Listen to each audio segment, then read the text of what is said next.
So Barry's not here, I'll be chairing. Do you have anything to add? Francine gave one. Go ahead, do that. So she gave one. Anyway, Jeff says good and bad news, and so he told me, and I said, so what is it? Yeah, we can hear you. There's just a lot of talking going on. Pick up the scroll. He said, bad news is you did all this work for nothing. I said, that's okay, I'll take that in a heartbeat, as long as. Yeah.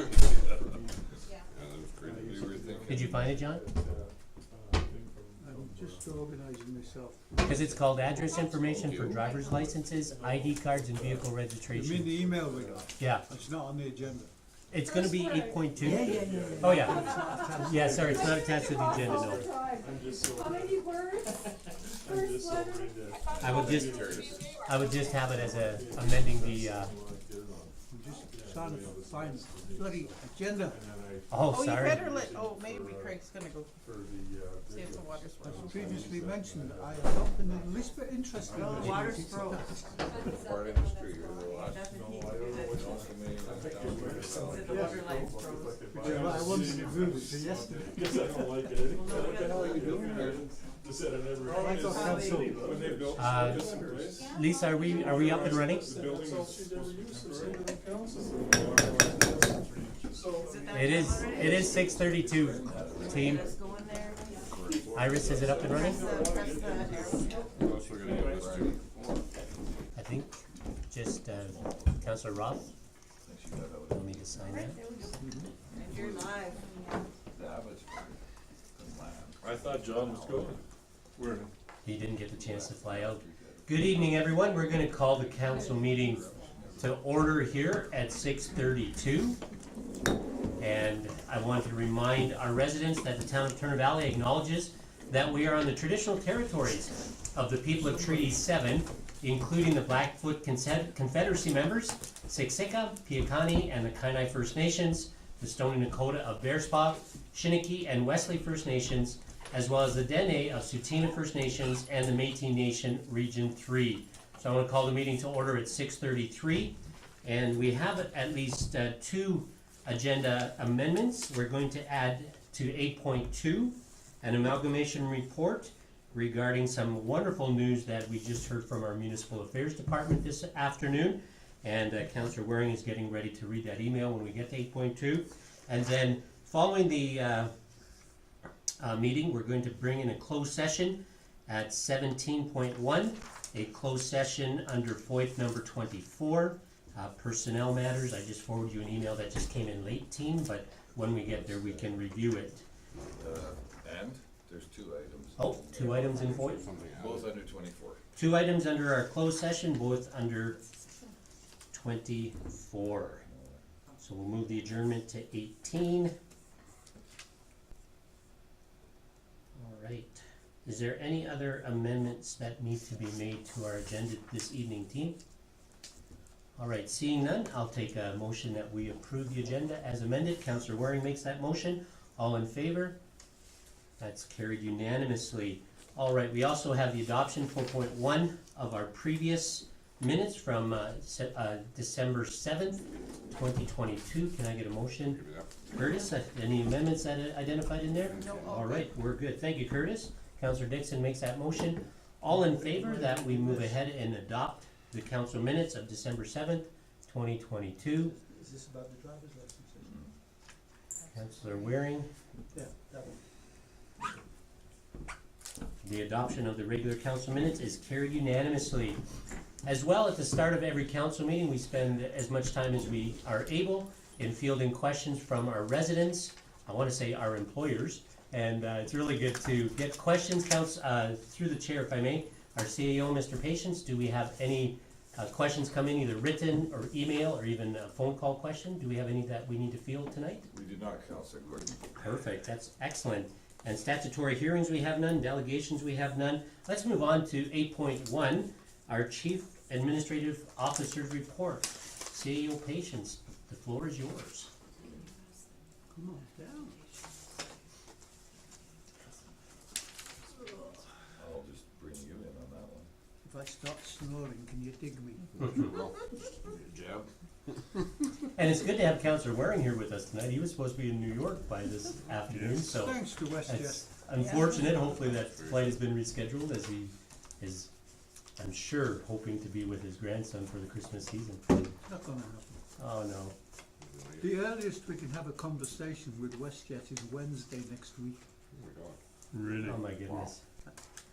So anybody has any ties to WestJet, please reach out to Councillor Waring and see what you can do for him. That is a plea.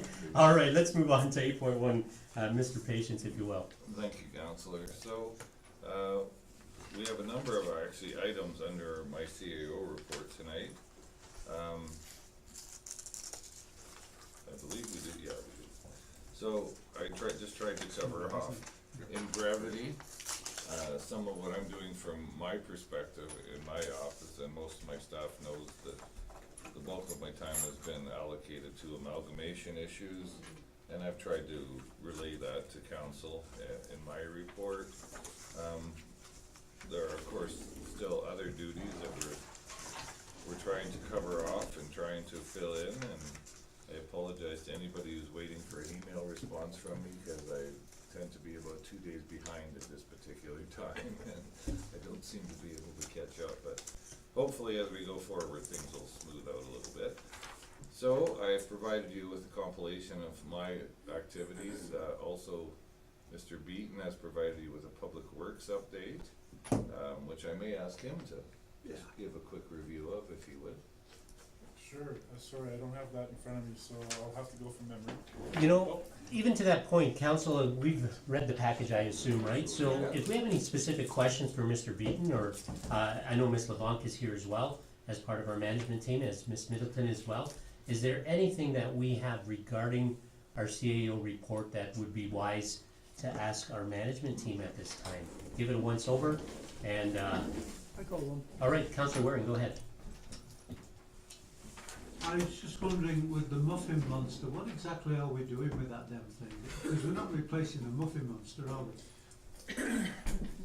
No, so with regard to the Muffin Monster, if you recall last year, we replaced the cutting head on that unit. It was about 11 years old. It was quite worn out. The teeth were missing and broken and worn out. So that was a very large price tag for that muffin cutting head. And the motor was of equal age and vintage, and although it's still operating, it's long surpassed its life cycle. We just received the replacement motor last week, and I'm waiting for milder weather to ask our Public Works team to actually go into the hole and replace that motor. So it looks like next week may be quite a bit warmer, and maybe the first or 2 weeks of January may be warmer, and at which point we will replace the newly received motor part. Have a follow-up, Councillor Waring? Thank you. I've got a couple of others, Go ahead. if I may. Under facilities, several sensors and pressure valve failures in the floor heating system. Is that referring to the library? That's correct, yeah. Thank you. And I have one more.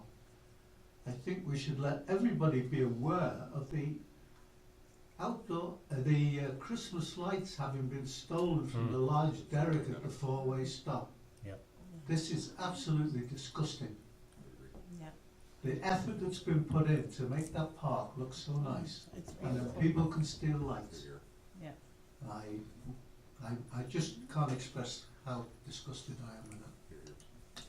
Yeah, I think that's a sentiment that's shared around not just our council table, but within the majority of our residents. So put that out there to our residents, if you're aware of Christmas lights suddenly appearing. It could be from our own, shall we say, our own goods. But we do share in that sentiment. It's something that we really is a selling feature of our community, is the safety, and to see that disregard for items that don't belong to someone, and just that disregard for other people's property. It is shameful. I think I had Councillor Dixon and then Councillor Martin. I'm good, he covered what I wanted to say. Perfect. Councillor Martin, go ahead. Just one quick question, Craig, in regards to facilities, what John was saying with the library. Are you gonna have to get a new computer as well for the library? I'm still working on that. I think I found a workaround. It's not a great workaround, but it may not necessarily be required at this time. Oh, wonderful. I have further work being completed on that side of things. So you won't have to replace the HVAC or anything like that, or? Not the HVAC, so I guess some history or background on that. The system is about, the library is 11 completed years? in 2011. So the system's been operating ever since. What's happened is the company that installed the HVAC and the floor heating system was by a company that's no longer in service. They had completed a custom-made software for that HVAC system and controls. Unfortunately, those controls are no longer available. They're not something you can buy off the shelf anymore, and as those are starting to fail, I'm gonna have to upgrade all of that equipment, which includes the software. And I'm moving towards a system that may not require a physical digital display interface. It can be a more manual interface. So it'll, in the long run, once we make the repairs, change. the computer won't be required to operate that system. Wonderful, thanks, Craig. Gotta love technology, except when it's not updated. Challenging. All right, I've got Councillor Rob, and then finish with Councillor Waring. Just a quick one, I'm also disappointed with the lights being stolen, but I did compliment your staff for the awesome job. The Yeah. campground looked so nice. Yeah. It's such a treat to drive by the one in Black Diamond. The Lions did a great job there, but we also can say the same. We've always had a corner decorated, but the campground looks awesome. Yeah. So Great. I congratulate him and compliment him. That's an awesome job. Thank you. All right, thank you, Councillor Rob. As a quick follow-up there, I'm not sure if our residents realize that you can actually drive through that part of the campground, that the gate is open. So just put a shout out there if you're, especially in this nice cold weather. Yeah. It's, that's so nice walking through. Councillor Waring, why don't you finish us off? I have a question about the culvert tender. Is that part of your part? Yes, it was, and yes, I was just about to speak to that, so. Okay. Okay. Can I throw him a question, or shall I Sure. wait, because you might answer it? I might, so, yes, how about if I go through it quickly? It's my last go at asking questions. Well, So, I totally CEO acknowledge Patience, that. just before we get into this report about the culvert replacement, Councillor Holladay, do you have any questions up to this point in time? Nope, she's fine, all right. CEO Patience, why don't you move on to the MP report regarding this culvert replacement in Seclusion Valley, please? Thank you. So, the bids for the culvert restoration closed on November 30th. MP reviewed the bids. They brought a report back to Mr. Beaton and I. We've reviewed it. You see the results of the bids there, which are open public information. Obviously, we have to review the lowest bid to ensure that it's proper. I will say that Perry from MPE has contacted the bidder to ensure that they can actually do that work for that amount of dollars. We have been reassured that in fact that is the case. However, as with any tender, we certainly want to be responsible and provide proper oversight to ensure that this project goes according to plan. And we would like to award this tender to Everest Construction for the amount of $285,602.10, which is well under Below. budget. So I do have a quick follow-up before Councillor Waring asks his question. You mentioned that our NPE engineering team reached out to Everest to ensure that they could actually do this. In our tendering process, do we require a bid bond? I believe so, I believe yes. so, yeah. Yeah. Yeah, so just for the rest of council, if you're not aware, a bid bond actually provides the surety that they can do the work for which they're bidding on. So I appreciate NPE double checking that, but always a safety feature behind that is that bid bond. So good to know, Mr. Beaton, thank you for that. So it's Councillor not Waring, did you have a? for bonding and safety. Yeah, There's different bonds. I cannot believe, in all honesty, that they can do it for that price compared with the other prices. We have experience with MPE Yeah. making recommendations for contractors with West End and low price bids.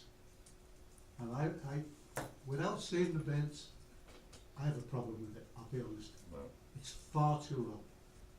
And what tends to happen then is you get claims. Anything that goes wrong, there's a claim, and you'll end up paying more than one of the ones. If I look at the 440, the 481 and the 485, there's 3 bids almost identical. That gives me the price. And I know when I was involved in the contracting business, we never took the low price and we never took the high price. We took a price that was in the middle with You an averaged established it. contractor that we felt good with. So, in my opinion, I wouldn't award it to that company.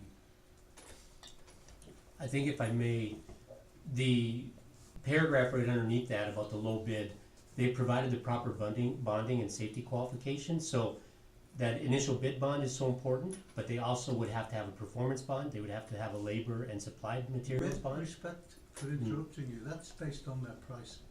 It is, but because the way the So if bond they works, didn't do the work, the bond would only pay for what they bid on. And it then depends if on you how have to that go bond's to another written. company and it's another $200,000 or $300,000, we pay that. Yeah, it totally depends on how the bond is written, so I think we have to have confidence in our management team that this is a bond that the paperwork has the Ts crossed and the Is dotted. Councillor Rob, go ahead. I like the looks of that bid, and I think that if Everest has been properly vetted by MPE and by our management team, and that's what you recommend, I'm good with that. It sounds perfect to me. And just because the rest of the bids are at 400 doesn't mean maybe they want to make 150 because they need it for Christmas. I don't know. If you get a low bid and if it's a good bid, then take it. So I'm going to trust administration to make a wise decision on that. Good man. Yeah, thank you so much, I agree with that. Even though I got- Councillor pardon me, our CAO would like to pipe in here. I absolutely appreciate where Councillor Waring is coming from, and obviously, we were very conscientious of the fact and fully expected the response that we're getting, which is why we went back to MPE and said, like, we need some assurance here that this can be done. I will tell you, and I can't reveal the details of the bids, but really the differential come in one particular item, essentially. And we're assured that they actually have that product on hand, and so that did quell our fears a little bit. And I also will say, from an administration perspective, we really do have to have some reasonable reason to not take the lowest bid on behalf of the municipality, and at this point, we simply do not. Yep. I agree, it was, I don't wanna say a red flag, but it was a cause for concern, and which is why we went back to MPE and back to Jill, and Jill worked with Perry from MPE, and they went back to direct contact with them. And I will say, this particular contractor has worked in the municipality on multiple occasions, so it's not like they're new to I'm good. Turner Valley, correct? They built the gym at Millerville School. Yeah. All right, Councillor Holladay, I see your hand up there. Where's she got an arrow up her nose? Yeah, I do believe they're the ones building the vet clinic in Black Diamond, isn't that? Could be, that could be, I know I believe they've worked on the water plant and the lift station here in the past as well. Yeah. So Yeah. it's not unknown to the municipality, and I will say that every contractor in today's world is Hungry. not only hungry, but they're certainly, would take advantage of any change order opportunities that would be at their avail, right? So, I share Councillor Waring's concern. At this point, I just don't have any logical reason to not take the lowest bid on this particular project. Done deal. Yeah, it's coming in under. 150,000. Yeah, That's 150,000 good. less. Yeah. Now, good. quick question, do we need an order in council to move forward with this? No. Because we've already budgeted, We've it's already in there. approved it, Yeah. so- Perfect. Yeah, it's just that I was just asking that question based on some of the terminology there, so, excellent. All right, let's keep rolling, I think, We have a quick question. oh, Councillor Dixon, go ahead, please. Yeah, just wondering, what would be the start time for that project, if you don't mind? Just after the new year, as I understand it, so they're just waiting for the go-ahead from us. And if I might, through the chair, we do have approval through the capital budget for this project. We've got STIP grant approval already. And yes, we may see some change orders along the way, that's certainly possible. that will depend on the tightness of the tender that the MPE put forward. But yeah, they're just waiting for a go-ahead, but I did think it was responsible for us to bring it back to council, just so that they were aware of what was going on and aware of the bid process that was undertaken. And tomorrow, unless council has any suggestion otherwise, I will give an MP the go-ahead to award that contract. All right, council, I think we're ready to move forward with that. Quick question, because it is under budget, and I believe that STIP grant was specific to bridges or certain particulars. Any way we can redirect that money to our project with the water line that's over on the river? Is there any options that we have? Bridge. Yeah, let's build a bridge. We need a bridge. We need a bridge across the river. I hear you, Councillor Waring. And we got I don't 400 believe for it. so, Yeah, but I have confidence that if we can, we'll see how we can do. our corporate services manager will do all she can to see that if we can do that. But Councillor Waring is absolutely correct. My apologies for not turning the mic on. That, yeah, this is a program for transportation, Yeah. bridges, et cetera. And so I'll be happy if they cover what they projected to cover, and that our contribution is significantly less than it was scheduled to be, and we'll put that other money to good use. That's awesome. Well, hopefully, Everest will do the work that they've been contracted to do, and who knows? I'm sure there'll be other opportunities for them in the near future with as our town continues to grow. Councillor Rob. This may be public, but, and they are the lowest bidder, and they might see that, they might look for opportunities for change orders, but at the end of the day, if we worked with them before, they're reputable, Yeah. and why would we take anything but the lowest bid? I mean, we've given away an extra $100,000 for what? Yeah. It's crazy. So anyway, I'm real good with it, just let the good times roll. I Excellent. remember you saying that when we awarded the job to us there. Yeah, well, I appreciate Councillor Waring's caution. That's always good to be reminded of that, especially when we're talking about our tax dollars at play here. Let's move on to the next part of our staff report, please, to the community services update. As I mentioned already, Council, we've had an opportunity to read through this. Do we have anything in particular to ask of Ms. LeBlanc as she is here with us this evening? Ms. LeBlanc, did you have anything that you wanted to specifically highlight in your report that would be, I know the agenda is public knowledge and whatnot, but is there anything particular that you want us to focus on? Certainly, I'd like to just remind council and invite the public to our upcoming New Year's Eve event, December 31st. We have all the volunteers lined up, although we do need a few more, so if anybody has a few hours. This year we've added phase 2, whereby another group, the Sustainable Living Center, has taken on the second part of this, where they're going to have a games night gala starting at shortly after 8 o'clock after the fireworks. So the first portion of it will remain the same in terms of the regular activities. They're family oriented, as is the second part. And we've got the hay wagon rides, we've got face painting, the family dance parties, a photo booth this year, and fireworks that will be launched at 8 o'clock. And we're all there for the same reason, to really celebrate the birth of our new community, Diamond Valley. So we invite everybody to attend. It's a free event, and we hope that they're able to join us. Excellent. And just a quick follow-up, these events will be at the Flair and Derrick, obviously. Yeah. And if my understanding is correct, the second event is by donation. Do you know if the Sustainable Living Center is it a monetary donation they're looking for? They're not looking for specific to something? Is it a monetary donation? That's correct. That is my understanding, is whatever you can afford to be able to just put into the kitty. They won't turn anyone away, is my understanding. Who's the donation for, them or for the? I believe it's for them, Yeah. because I believe that they've got something in the works to start a new center. That's where they're calling themselves a center. But hopefully that evening, those involved in the Sustainability Center can give us an update on what their plans are. I think that's part of the event. So believe it or not, that's like a week and a bit away. Mm-hmm. That's insane. But hopefully we'll get some nice weather, not this money, -27. Councillor Dixon, I believe you had a question. Yeah, just a statement. Ms. LeBlanc, I'm sure when you're looking for volunteers, if you could assure the public that it won't be -42 out, I'm fairly certain that you'll probably get a few, so, yeah. If I may, through the chair, that's an excellent suggestion, and considering all of the pivoting that we've had to do over the last many years, so if you'll recall, it was canceled a few years in a row because of COVID, and then last year we had to cancel all the events except for the fireworks. but there was still a hearty few hundred people that still showed up for it, minus 28. So fingers crossed. The projections are that it will be fairly mild, and we're looking forward to a great time and a great celebration. Well done, well done. All right, Councillor Waring. Continuing on my question, right?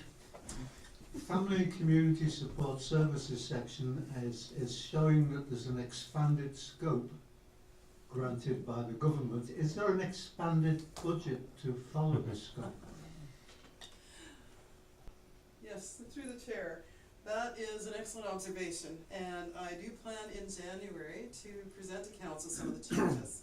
We've just been recently notified of the new framework, and in there, now the government is expecting the communities to be involved in delivering certain social programs that were never part of what was actually eligible for any kind of funding.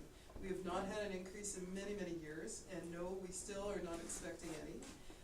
We have offered some letters of concern and trying to get some explanations once we had the framework. We're told not to worry, that there will be partnerships built, and but what we do see is that this is just a continuation of the download from the province to the municipalities.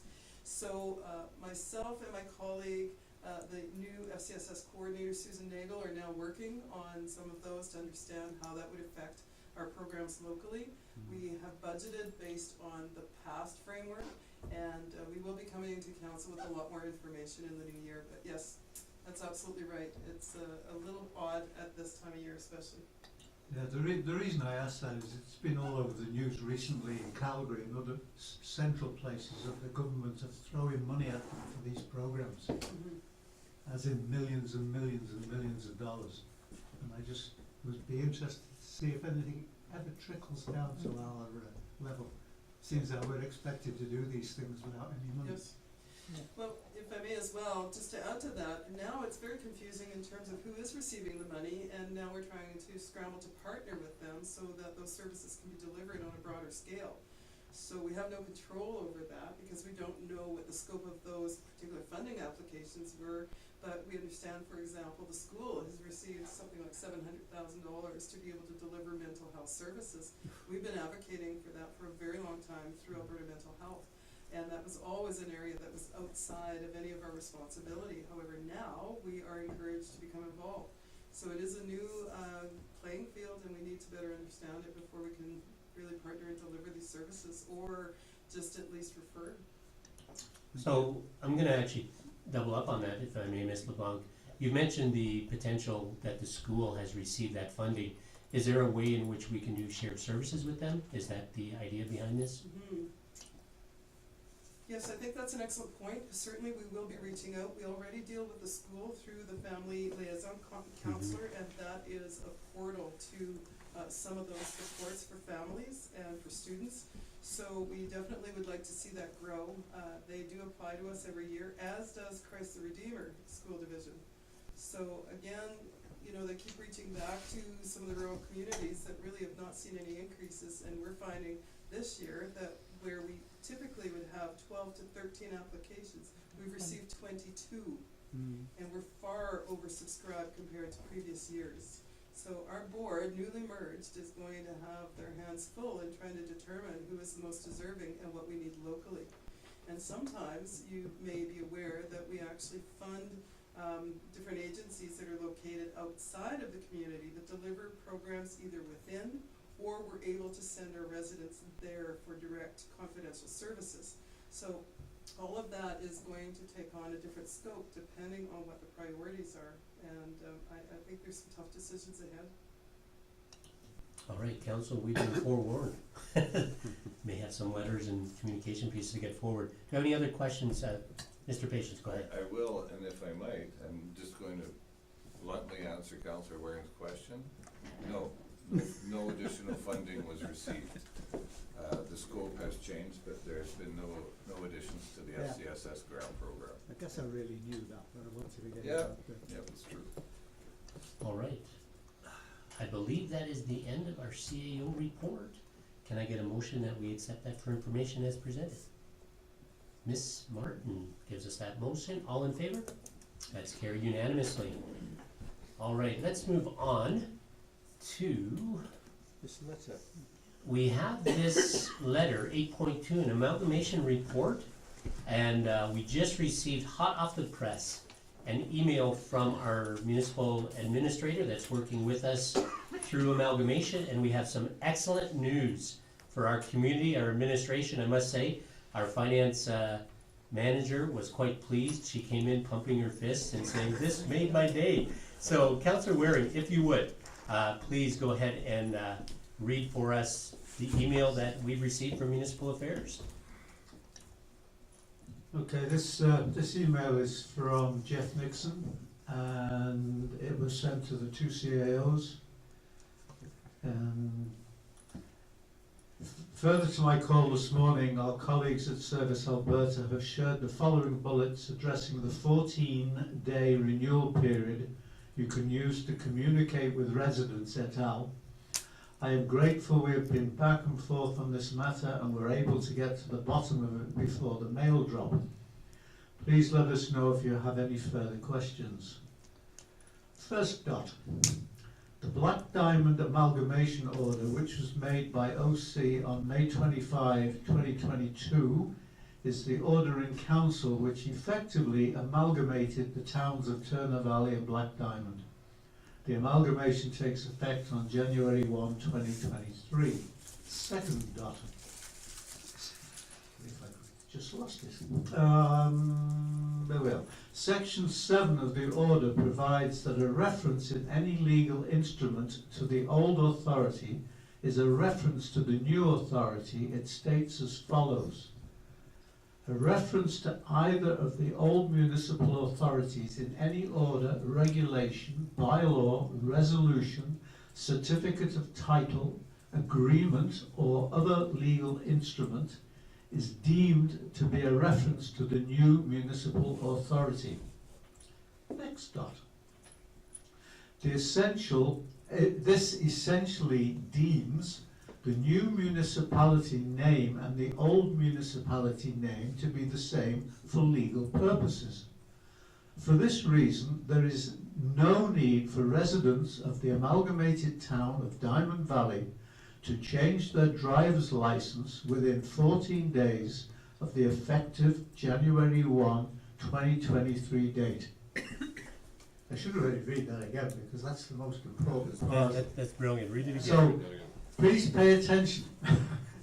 This means that there is no requirement for the residents of the amalgamated town of Diamond Valley to change their driver's license within 14 days of the effective January the 1st, 2023 date.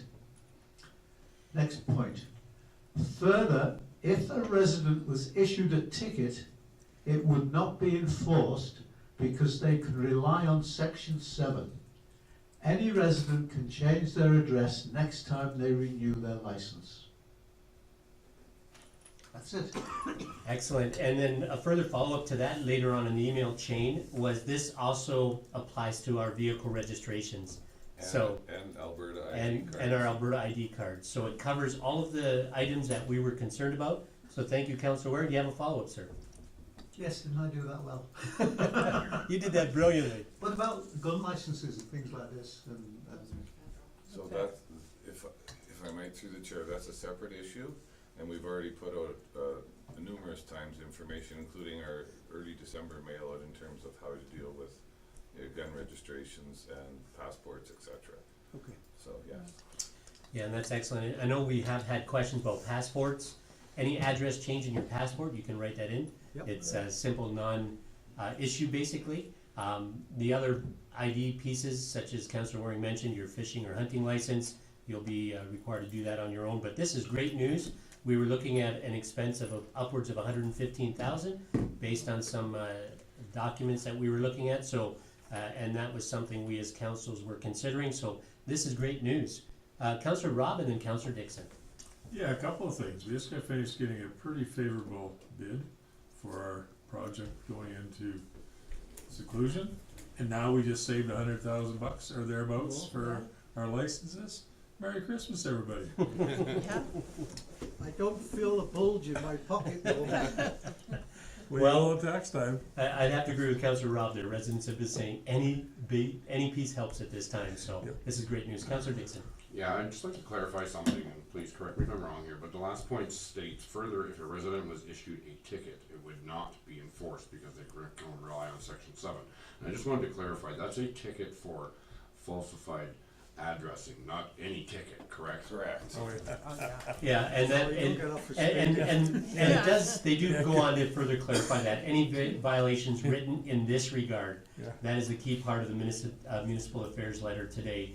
And so, yeah, it's in this regard to your address on your driver's license, your vehicle registration, and your Alberta ID card, so. They won't cover the speeding ticket, you Yeah, guys. Yeah, I this- just the thought it speeding was important ticket to clarify that. or an out-of-date registration or something like this. So we will make sure, I do have in my hand an important amalgamation notice and that our CAO just gave us. And I presume this will be plastered on our Facebook sites and our social media, on our signs, and it may even be coming out in part of our newsletter upcoming to make sure everybody It sees may it. even be a mail drop in the next 2 days. Yeah, the mail Yeah. drop would be ideal, so, right on. Can I get a motion that we accept this great information of the amalgamation report from I'd love to. Councillor Rob gives us the motion to accept this as information, and thank you so much, administration, for sharing that great news with us. All in favor, please? All right, that is carried. Excellent. All right, moving on to administrative responses, we have none, but we do have a couple of administrative inquiries. Councillor Holladay, you're up first here with our vandalism. Unfortunately, vandalism seems to be the topic tonight, having the lights stolen off of the derrick in downtown Turner Valley. Very disappointing. Councillor Holladay, go ahead, please. Yeah, I just wanted to ask this question about what we can do for maybe increased enforcement in our cemetery area. Just little things over the years we have problems with people using the cemetery for snowboarding and tobogganing and all that, which isn't appreciated. It's a very expensive setup. You can imagine in the area, and more people coming there, it increases vandalism. There's also been some issues with, things being taken apart and people doing donuts and spraying gravel all over the columbariums. Things, little annoying things, and I know that we have our CPOs, and there are ways to work things out with the county because it is in the county jurisdiction. So I just wanted to know kind of what the steps were, what it would take, if it's possible. Probably this would be a question for the minute. Yeah, Ms. LeBlanc, if you may, provide an update on what potentially we're looking at here, please. Certainly, thank you to the chair. Councillor Holladay, those are really good points. It's been brought to our attention, and I can assure you that between the town of Black Diamond and the town of Turner Valley CPOs, there have been increased monitoring of the area. The issue is that really, we call it showing the doors. They will circulate, but we don't have any jurisdiction at the moment. So there is an initiative underway to be able to extend the MOU with Foothills County to allow us to enforce the bylaw in that area. As well, we will be working with our Public Works and Facilities departments to see if there is an opportunity to be able to close that off at some point. We understand that it is a public space and that can be difficult to be able to implement, but nevertheless, if there are a few more barriers to access after hours, that may be an option, but we'd like to just explore that with Foothills County, who operates the facilities. So that's where we're at the moment. I hope that I can report back to you in a month or so with some updated information, but we are aware and we are circulating. All right, Councillor Holladay, do you have a follow-up to that? Yeah, no, that's great. I just wanted to make sure they were aware and to know that council's interested in finding a solution, because with the amalgamation, Diamond Valley will be a 2/3 funder of the cemetery, and it's an expensive place. Lots of families spend a lot of money on their tombstones, and we just don't want any vandalism up there, so that's great. No, and there's some new granite work up there too within the last few years, and that was a fairly expensive request, if I'm not mistaken. Ms. LeBlanc, you had a follow-up, and then Councillor Waring. I I'd just like to add as well that some of the areas, and it's certainly not meant to target any of our students, but we are doing a lot of work in the schools at the moment. You may be aware that our peace officers are there on a regular basis, elementary and high school. They do regular visits, they're engaging the students, they're everything from playing basketball, sports, to doing some actual training sessions. And these topics come up, so they do talk about vandalism and sort of taking social responsibility, and we can amplify those messages as well. Go ahead, Cindy. Yeah, thank you, and just as long as it's done delicately, I don't wanna give people new ideas about that it's a great place to toboggan, you know, 'cause some people might not have heard of it, but, so you have to be delicate, you know, asking kids not to, but not giving the idea to other people to start to, if you know what I mean. Yeah, I think the message is respecting the burial place of our ancestors and not showing disrespect through sporting activities. That's plain and simple. Kind of shameful that that has even come to our table tonight. Thank you for bringing that forward. Councillor Waring, you had a comment? Yeah, this vandalism thing is going on in other places than the cemetery, because last year I think it was Spray park. the golf course. Oh, that too? In the golf course, they did wheelies on a couple of the greens. Yep. They broke all the flags, they broke the holes where the ball's supposed to go. They did over $30,000 worth of damage on 2 greens. So it's not a light thing. You know, if somebody sprays graffiti on the side of a building, it's annoying, but you can wash it off. But when they do damage, serious damage like they do with vehicles, then yeah, it's a problem. And it's not easy to catch or follow. No, because it's not. We had video of the truck that did it, but we couldn't make out the people, and we couldn't make out the number plates. Yeah, it is a challenge for sure. Councillor Martin. Just for clarification, do the gates to the cemetery, are they closed in the evenings? Are they locked? No, okay. Go ahead, Cindy. I can answer Keep the that. dead people We in. used to have a member of the Foothills Cemetery Board that would go open and close them every night, and then I believe a truck or something somebody ran into them and wrecked them. And it was pretty onerous to have some volunteers closing it every day. So it hasn't been for a while. Okay. Yeah, obviously there's some need here for looking at a solution that works for our community. All right, thank you, Councillor Martin. Thank you. Do we have any other administrative inquiries? I don't believe we do. So we'll move on. We have no bylaws.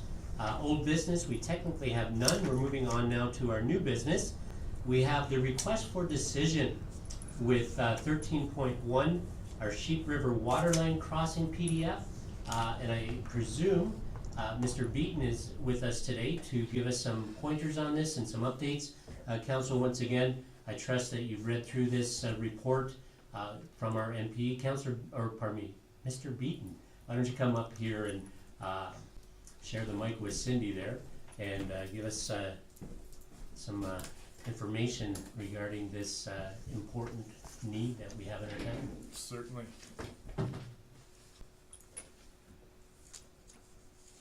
You can actually pull it, and then if she needs to speak, we'll just push it back. Thank you, Councillor Gordon. Through the chair,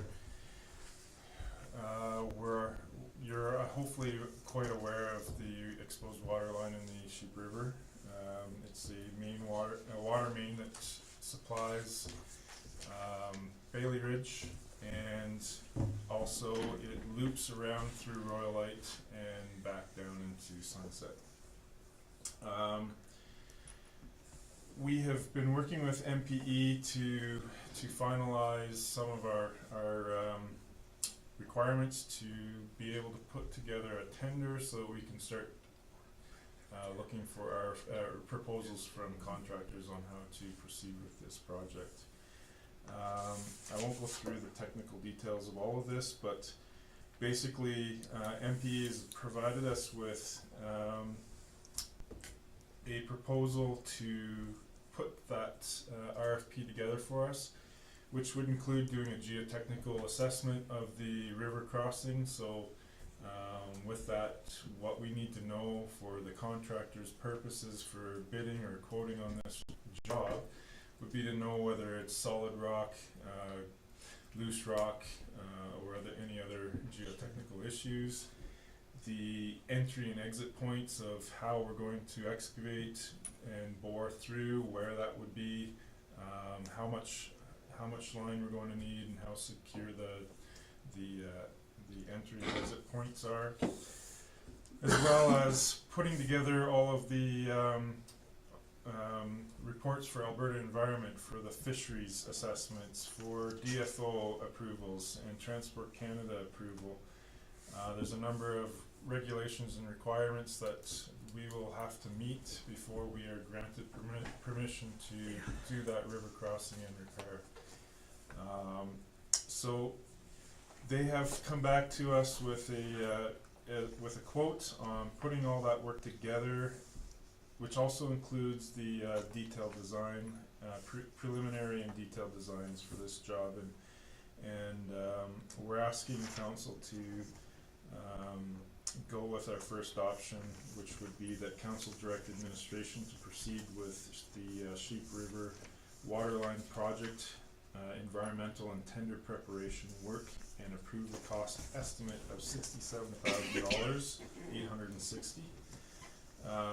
And that would be funded utilizing the MSI capital as the funding source. All right, thank you, Mr. Beaton, and I do remind council that we did speak about this, and if I'm not mistaken, we've already kind of approved the cost estimate. We just have to move forward with MPI completing the scope of work project, basically. Is that correct? Correct. The original assessment or high level value that was assigned to this was around $350,000 for overall project. This is getting a little bit more into the actual cost of starting the assessment to finding a contractor to complete that work. Excellent, thank you so much for that clarity. Councillor Rob. I'd be glad to give that motion that council direct administration to proceed with the Sheep River Waterline project environmental and tender preparation work and approve the cost estimate of $67,860, utilizing MSI capital as the funding source. Excellent, so we have a motion. Once I have that motion, I'd like to ask a few questions about it. Yeah, go ahead. First of all, I was just thinking as you were coming up, if I understand your previous discussion, the pipe is exposed, but it's below water level, correct? So like I'm saying, my concern is like days like this, it could freeze. There would certainly be a possibility. I'm not convinced that we really have a big issue. It's a 12-inch water main. Yes. Which means it's flowing. It's not standing water. No. Now, obviously, with temperatures like this and in the evening hours, that water isn't being utilized. Not much, no. Anything like it would be during regular. But day is hours. it above the water or is it still in the water? It's well, I would Or in the ice? I would suggest it's mostly underwater at this time. It's hard to say because right now there's a fair amount of ice there. So. But that is a concern when you think Absolutely. about it. I just thought it was a statement. That's very good. No, thanks, Councillor Rob. And It is. I understand why you'd have this requisition because you do need to do lots of work before you can just say, well, I should run a line through here. So That's that correct. makes sense. I'm fully supportive of the motion. And thanks for bringing that safety need, water need, in case it does freeze. Councillor Dixon, I believe you had a question. Yeah, just a couple of quick questions. I'm just wondering about the time frame on the actual repairs themselves, and with that in mind, I'm assuming it would be the spring, just before we can actually get to this. What concerns do you have in the meantime as far as if there may be anything damage and so on and so forth to that pipe? Yes, through the chair, Councillor Dixon, that's a good question.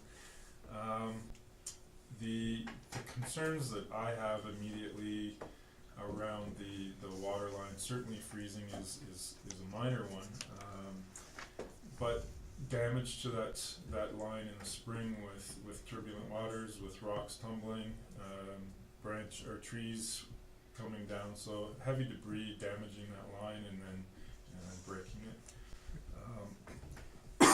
Excuse me. So that would be my primary, is the springtime with debris coming down the river. If that line does break, we are prepared in that we've identified and marked the water main valves. So in the interim, if something does happen, we're ready to isolate that line. It is looped, so we are fortunate enough that if we have to isolate that line, water supply will come from the Sunset side up through Royal Light and back across.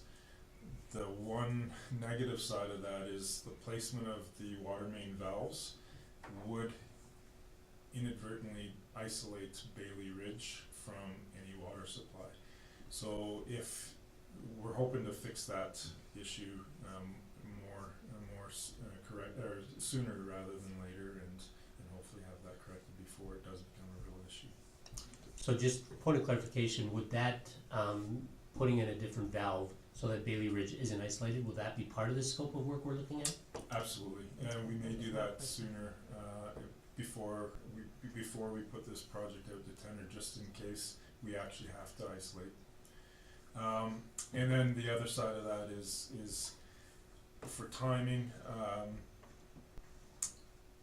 We wouldn't be able to do it in the spring just because of flows, and we would probably be very limited on some of our work just based on the fisheries requirements. So we will first have to tender that project out and then see what our limitations are. Yeah, I think you have that mentioned in the RFD there, whenever we're dealing with Environment Protection Yeah. Agency, there's always a timeline delay, as we've learned 2 weeks in multiple August. times. Yeah. Right, Councillor Dixon, you have a quick Yeah, follow-up? Quick follow-up, yeah, and you've pretty much addressed this already, but I just wanted to assure the residents that you have a contingency plan in place already in the case of some issues with the piping before it's actually repaired and such, correct? Yeah, absolutely, that's been clarified. Councillor Warren, did you have a follow-up?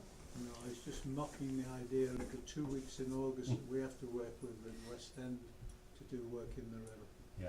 If you miss that 2 weeks, you have to wait a whole year. Yeah, we've got a challenge. Councillor Rob? If I remember correctly, you said we were going below surface, so fisheries wouldn't be quite as involved. That wouldn't be an issue, I don't think. Probably not. in the water. Unfortunately, you're correct on half of that. Digging a pit on both sides, we're not in the waterway. We push that pipe through or bore that pipe through. Unfortunately, we would want to remove the existing line, which is, Fisheries say, there you go. and it would disrupt. So we would not want to leave that pipe in the river because it becomes an entrapment hazard for recreationalists. But you could probably leave it in until the other one could be placed before that one's taken out, depending upon fisheries and oceans timelines, for sure. Yep. You also mentioned, if I understood you correctly, that if there is a problem with that pipe, like through debris or whatever in the springtime, we could end up with Bailey Ridge not having water for a short period of time. Yeah, so that would be a worst case scenario, and worst case scenario if it broke tomorrow, we would have to isolate Bailey Ridge. We would inform Bailey Ridge residents that they're going to be shut off on water. We would do our best to supply them with water in the interim, and we would expedite putting in an isolation valve so that we could move the valve further down the main, therefore opening up that loop. Okay. So we would be looking at probably a maximum of a day or two for returning that supply, Hopefully it won't happen. hopefully. Perfect. Councillor Holladay, I believe I saw your hand up. If you will, Mr. Beaton, Yeah. could you swing the, thank you. 2 questions. Because this is almost $70,000, I didn't have time to pull up our procurement policy, but why are we not putting this out for quote? This is a new capital project. And then second question I had asked last time, we talked about this, about the possibility of using leftover erosion control grant money left over from the flood. I'm just wondering if that had been looked into. So either Mr. Beaton or our CAO has the answer to that, I believe, or perhaps Ms. So, Middleton. I can answer the question through the chair for grant money. I don't know who the grant person is anymore, I can't find them. So I reached out to 2 email addresses and neither one of them are with their organizations anymore. So I'm still trying to find who might be a person I could contact that looks after that program. I don't know, I think they've just had some change in staffing, so. All right, excellent. And then the other question, regarding the tendering, do we need to tender this, We have a contract with them. or is it based, as Councillor Warren says, contracted services? So, I assume Councillor, or Deputy Mayor Holladay, you're referring to the engineering this portion of the contract, not how it will be handled from here out, correct? So, we have typically dealt with MPE for our in-house engineering on items like this, mostly because of their municipal knowledge of our systems, right? So we've done that in this particular case as well, and this particular piece doesn't meet the threshold of Pacific Northwest Trade Agreement that we would have had to tender this particular piece. But this would be standard practice from my perspective anyway. We recognized this was an issue we had to deal with very quickly and brought in our what we consider our in-house engineers to deal with it. If council would like us to change that practice moving forward, it just does add to the timelines when you're dealing with an item like this, to put out a tender request for engineering for a project that you're really dealing with under very short timelines. So that's why we went the way we did. If that's answers your question. I thought we had a 3-year. Councillor Holladay, are you, does that answer your question? Perfect. Councillor Rob, one last point, and then we do Yeah. have a motion on the floor. Yes, MP is our engineer for our town, so, and I think that council moving forward will have an issue to deal with, because MP is ours, and Black Diamond uses Urban, so it'll be a job for the new councils, which I don't have to worry about, so thank you very much. All right. And I just want to remind council, we have discussed this here.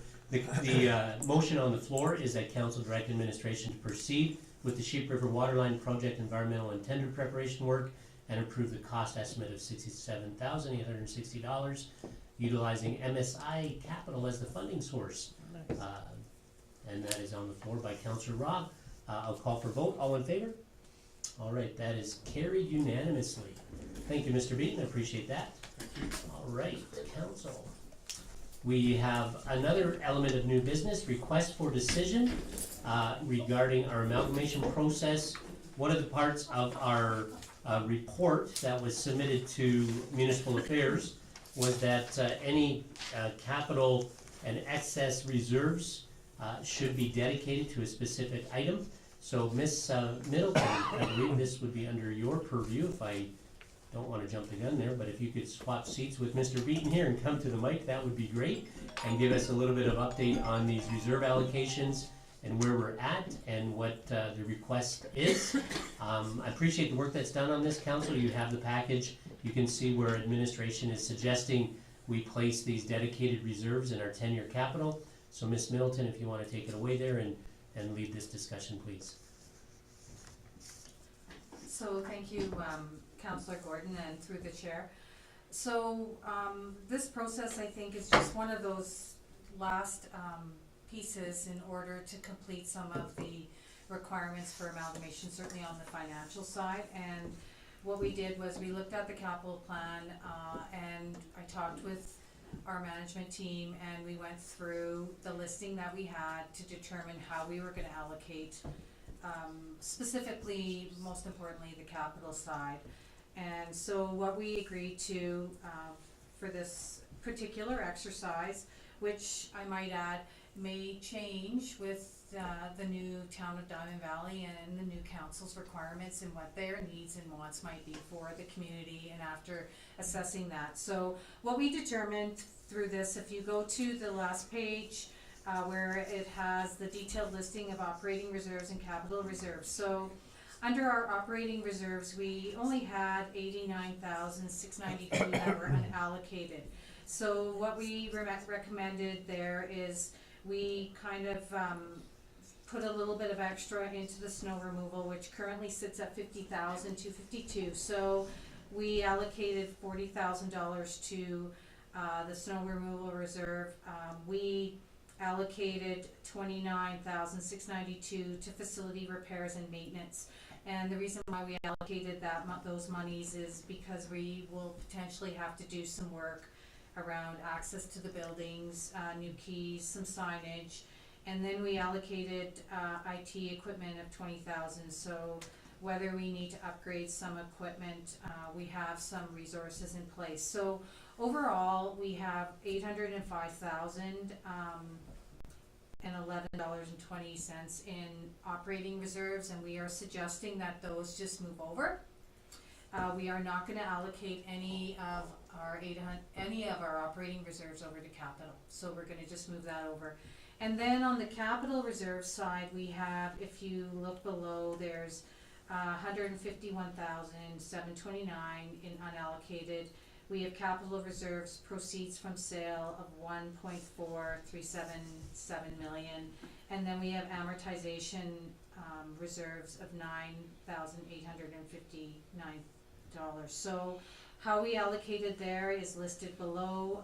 We know that, and certainly Craig Beaton can provide details around that. We know we're gonna have to do some work on Dingman Close. We've been experiencing some issues up there already, so we know we're gonna have to do some work there. We've allocated $160,000 for Parks and Recreation. We have allocated $390,000 for fire services and emergency management, and the details are listed below. And we have allocated $125,000 for building upgrades for the municipal office, $150,000 for sidewalk expansion, $301,000 will go to water infrastructure, audiovisual equipment of $5,000, and some signage and protective services vehicle upgrades.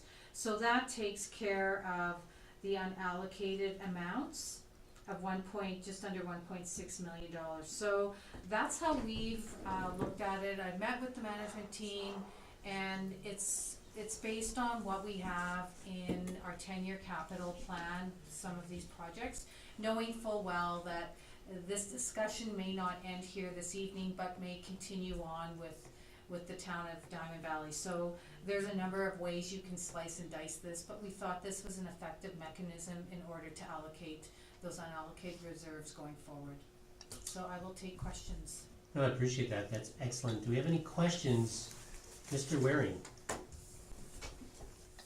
Thank you. I did send in some questions today because I read this when I was in the airport, half asleep, and some of the things I put in my questions were incorrect, so I apologise for that in advance, because I see indeed there is a dedication for Parks and Rec.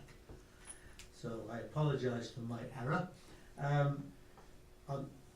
If I'm correct then, the 1.599 is staying for projects within what was known as Turner Valley.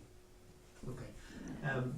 Now the sale of land, farmland, and the land that recently sold for the 160,000 or Anderson or whatever it was, is that money then going to be, as we previously requested, dedicated into Parks and Rec and join that 150,000, which was my understanding? I'll take this one. All right, Mr. Patience, go ahead. So as both the property that we've been working with Far Breweries on and the 609 Anderson property were formerly municipal reserve dedications, those funds will now be required to be utilized for either development of schools or the development of recreational opportunities. And I will also add that the 609 property closed yesterday. Nice. And the Far Brewery property required no extension, has waived all the conditions. We have their deposit in hand, and it will close on, I believe it's the 17th of January. That is excellent news. And Yes, those but figures where's the aren't money going? those figures aren't identified here. Yeah. Well, because they're MR, their money either goes to schools Yeah, or I heard recreation. that, but we discussed that, and So, we asked that it be designated I think- to I think Parks and Rec. one thing we do have to keep in mind is what Ms. Middleton already mentioned. We can write that down here, but it's not in stone. I think we can take the recommendation that it is geared towards Why Parks is it and Rec, not in stone? because the next council, as Ms. Middleton identified, can make that decision. Yeah, but they can change the other decisions then. Regarding the reserves, that's what Ms. Middleton indicated, is they have that option to do. So therefore, the money that we're saying is in capital that's staying for Turner Valley, the next council can take that all away and spend it in Blackdown. Yeah. My understanding, Fine, Mike.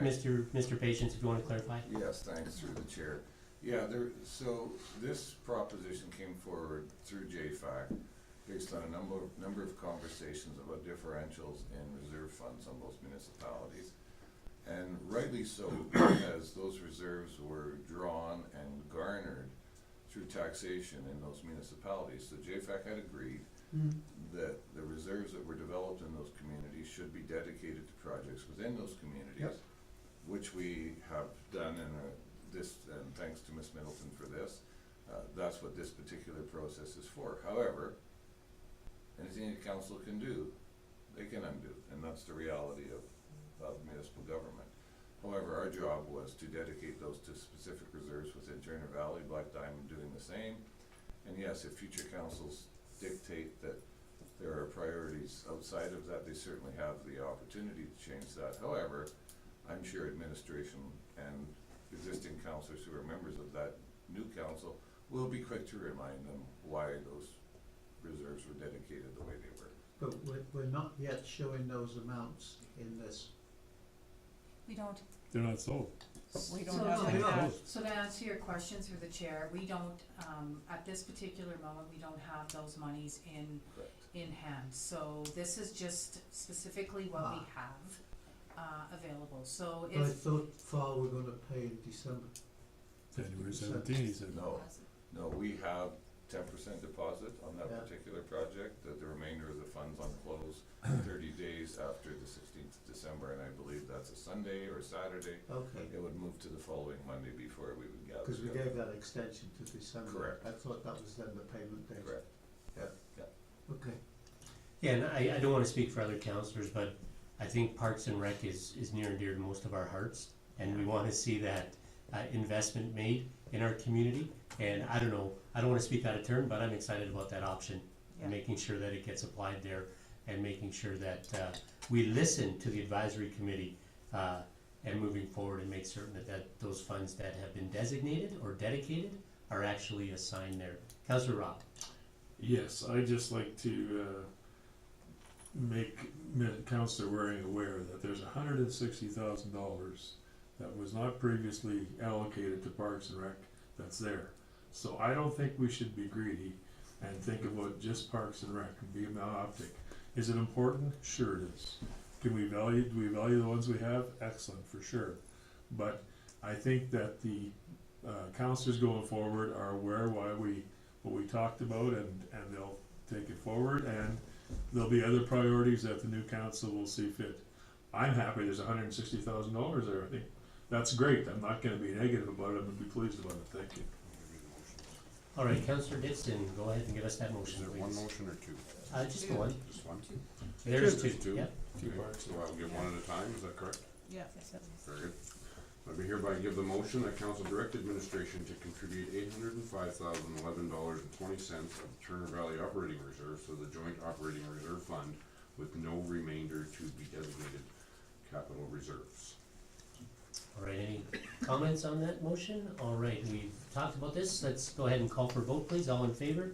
All right, that is passed unanimously.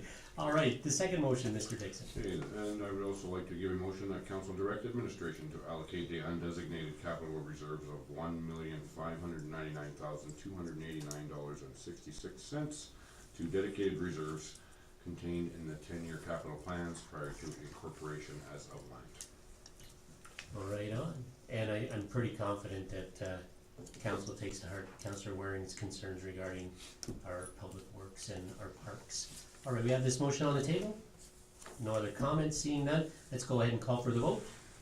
All right, and that's carried unanimously. Thank you so much for that discussion. Thanks, Ms. Middleton. I'm not sure, you may want to stay there, because I think we're heading into our into the budget item, so. Interim budget's next, yeah. We have the interim budget, and council, we've already looked at this, a couple weeks ago, or a couple meetings ago, pardon me, and Ms. Middleton has done an excellent job. So the expectation is that we're aware of what's in front of us here.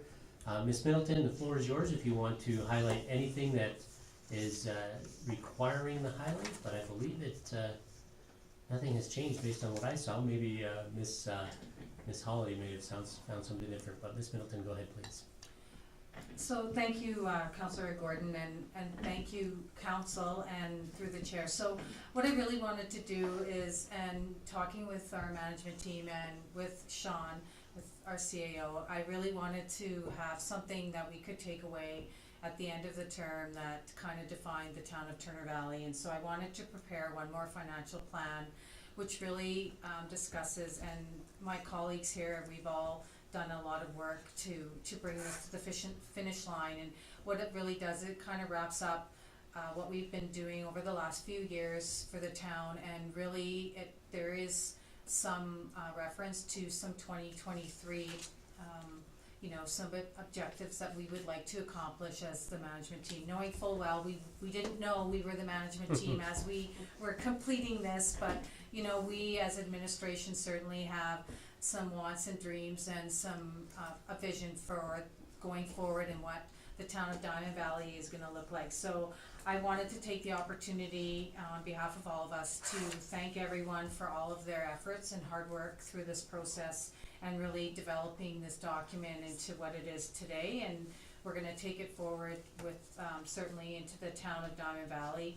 And I want to give my colleagues the opportunity that if there were any questions about the information contained in here, that we could have a brief discussion about it tonight. So I just wanted to thank everyone for their work, and I wanted to thank Council for supporting us through developing this and bringing this document forward a couple of years ago. So that's all I have to say. Thank you.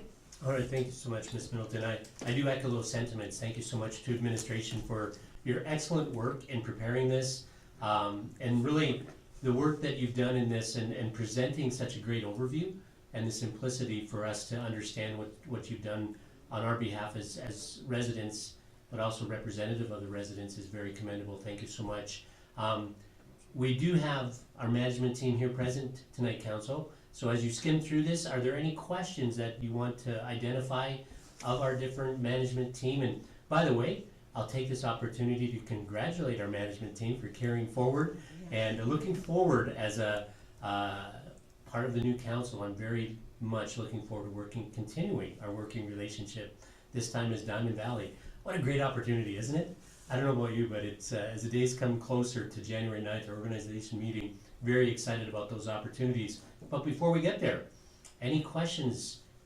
Councillor Holladay, I'll start with you, and maybe we can just do a round table and see what questions we may have. Go ahead, Councillor Holladay.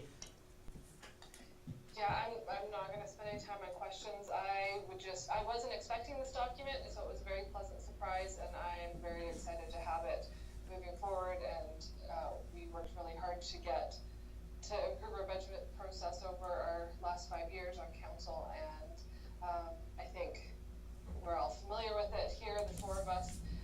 So when we merge in with Black Diamond's information, I really see this as it's going to be something, one of the great things that we do well in Turner Valley that we can bring to Diamond Valley, and I'm super excited for that. And thanks for putting a nice picture of my place on the front too. Yeah, the updated picture, eh, Sydney? Yeah. That's awesome. Councillor Holladay makes a valid point that I think is very important. The manner in which administration worked with our previous councils year over year to make this such a document, and how you've worked with us on that, I do want to echo Cindy's thanks for that. It just, working together is so much better than working at loggerheads, so thank you so much for that. All right, Councillor Rob, any comments? I just want to thank you, Ms. Middleton, because when you started, you had a ways to go to kind of get us all in line, and we were always trying to look for ways to save money, and you cooperated. You did the best you could. You always looked for, you and the current CEO at that time was Todd, as you know, and Sean has followed that as well. And I think the last time you presented a budget, this went smooth, and the reason why it is because there's a trust, and that's a credit to you and a credit to my fellow councillors, because we do trust you, and we know that you care about this and you do the very best you can, and it's just a pleasure. I think I'm not going to keep a lot of stuff I have from my council years, but I might just run this sucker off and keep it, because it's one I might keep, because it's very well done, and it's a credit to you and the group you work with. Thank you very much. We appreciate it. I appreciate it. Councillor Waring, you're next. This says 2021 to 2024. Well, technically, Is there something you're not telling me? Oh, there's 2 years, you got a 2-year budget. so I just to thought we answer were your question, 2022. through the chair, technically you were in place till 2024, it's just that the amalgamation process was approved post the election, so you were technically part of that, the group that just drove the amalgamation process. And if you're watching online, you might see Miss Middleton keep looking past over her right shoulder at the other management team. Whenever we're praising Miss Middleton, she's very careful to identify her fellow managers. There's so much teamwork done on this, the leadership that we have in our town. And I mean, I've said it once, but I'll keep harping on it. I'm really excited about it moving forward for Diamond Valley. And Councillor Rob, thank you for stating that. Trust is such a huge factor in relationships, and I appreciate that. Councillor Martin, any comments or questions? I think I'm just trying to add a little bit of what Councillor Rob said, thank you again. And for me, I really appreciate how you've kind of simplified it so that it's easy to read, it's easy to understand of what information you're trying to give us. Yep. Yeah. Absolutely. Councillor Martin, or pardon me, Councillor Davis. Sorry about that. Yeah, no problem. Just couple quick comments. I'm just gonna reiterate what everybody else has said. Fantastic job on this. It was a pleasure to read that document. Again, as Deputy Mayor Holladay said, it was a bit of a surprise to see my picture on the front page, but very well done, and kudos to the management team. It's been an absolute pleasure working with all of you this past year. So great job, you guys. Thank you very much. Yeah, thank you. Councillor Waring, last but not least.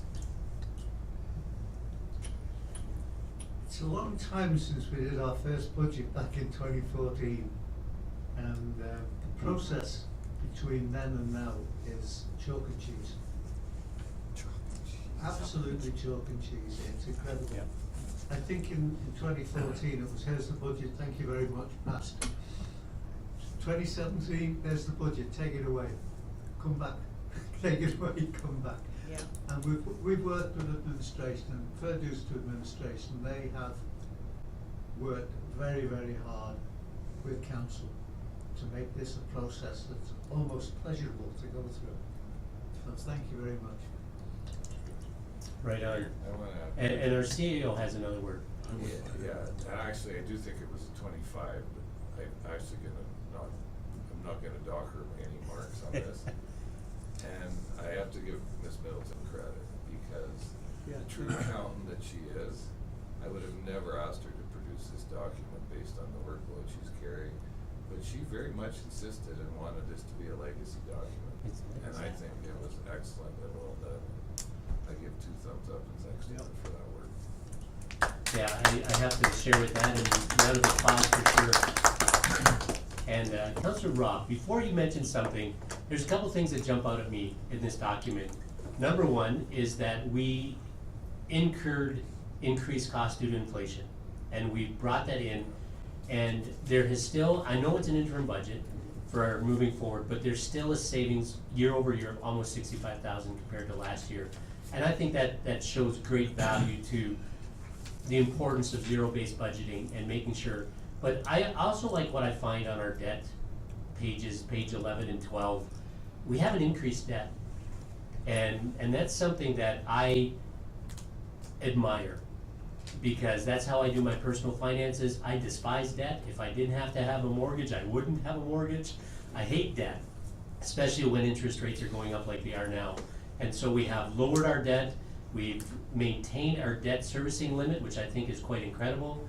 And just kudos to the work done in that regard. You've listened to council, as Councillor Rob has said, about how we wanted to find those efficiencies, how we wanted to get a handle on what were our expenses, where they were going, and really administration, thank you so much for following that.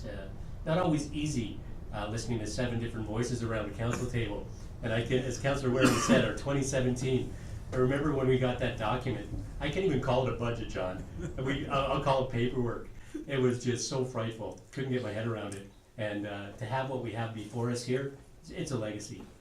And I appreciate that. Councillor Rob, final word, please. Yeah, thanks. I will be glad to give the final word, and I did give you credit and your staff, but I need to say the same about the rest of the staff. The level of trust that I've garnered over the last 5 years. Hmm. And that's not a credit to my attitude, I don't think, maybe it is. I think that's more a credit to the staff. I think you guys have done a really fine job, and you Yeah. continue to improve. And I'm not as old as John, so I don't go back to 2014 for that first budget. The first one I saw was 2017, and the difference between this and that is night and day. And I don't know what word, something in cheese, I think he said, but. It's chalk. Chalk and cheese. Chalk and cheese. But the trust level has been, and you did an awesome job, and this is a legacy, I'm gonna keep a copy. Thank you. Can I give the motion? Go, please do, I was looking for that, so go ahead, Councillor Waring, please.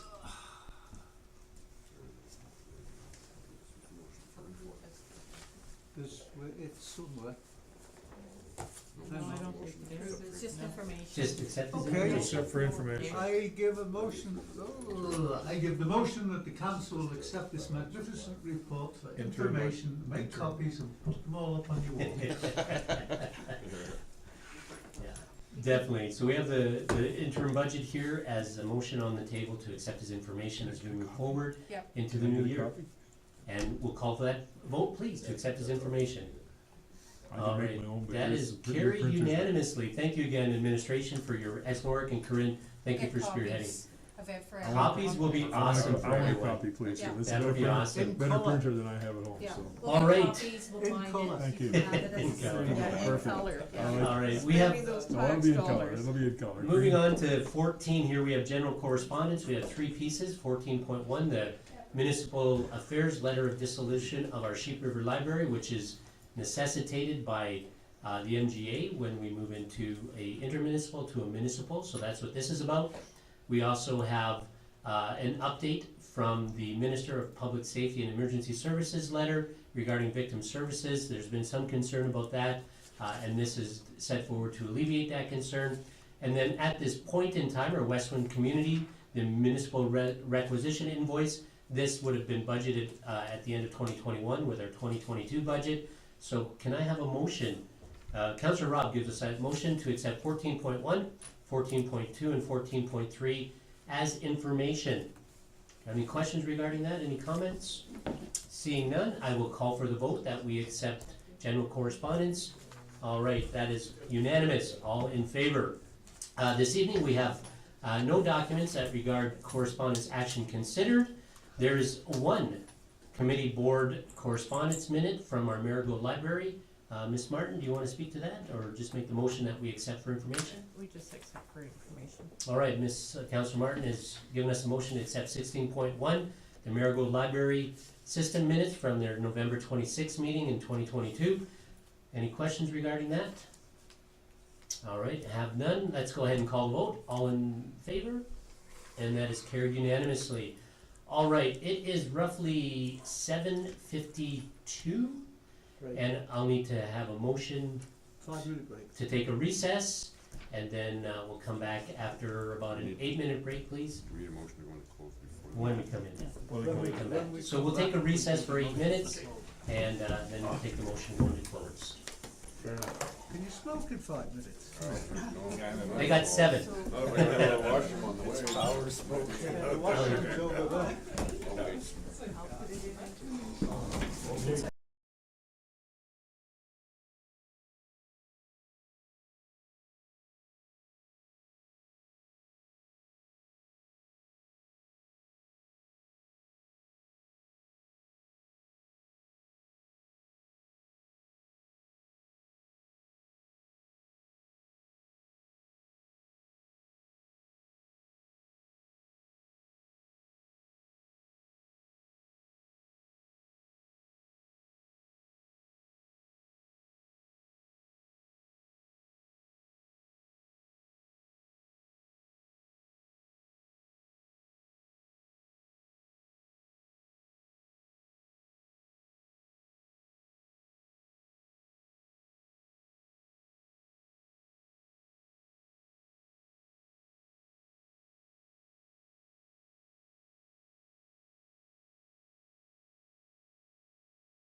expensive though.